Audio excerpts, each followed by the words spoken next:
Căn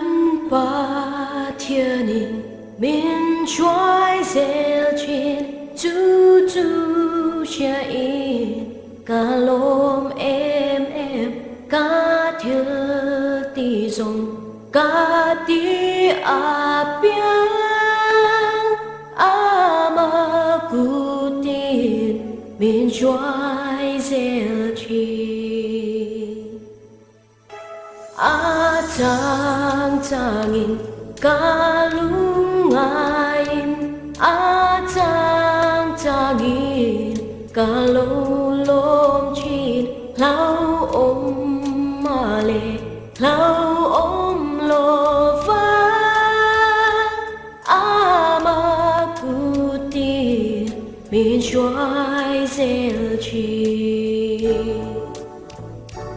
miền trôi dẻo chín miền trôi dẻo chín mà cụ tiết miền trôi dẻo chín duy tu phèo ta ni ca tu mà cụ tiết miền trôi dẻo chín thiếu anh bố cả chung ngát lên xe lung ai lo viên cả lo mang hoài ta bố in cả ôm rê ngang mà cụ tin miền trôi dẻo chín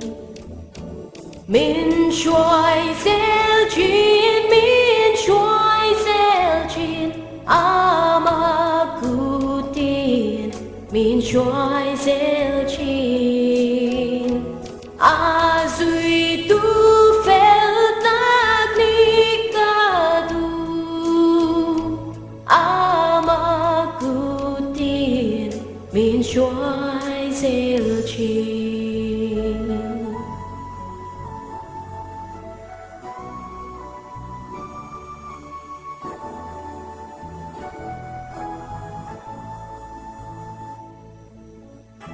khó về là thiếu cả tí rồi in cả xua tép bồ ngày đam in cả thi tôn in cả lao lô vang mà cụ tin mình trôi dẻo chín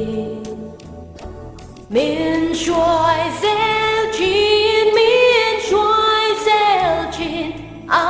mà cụ tin miền trôi dẻo chín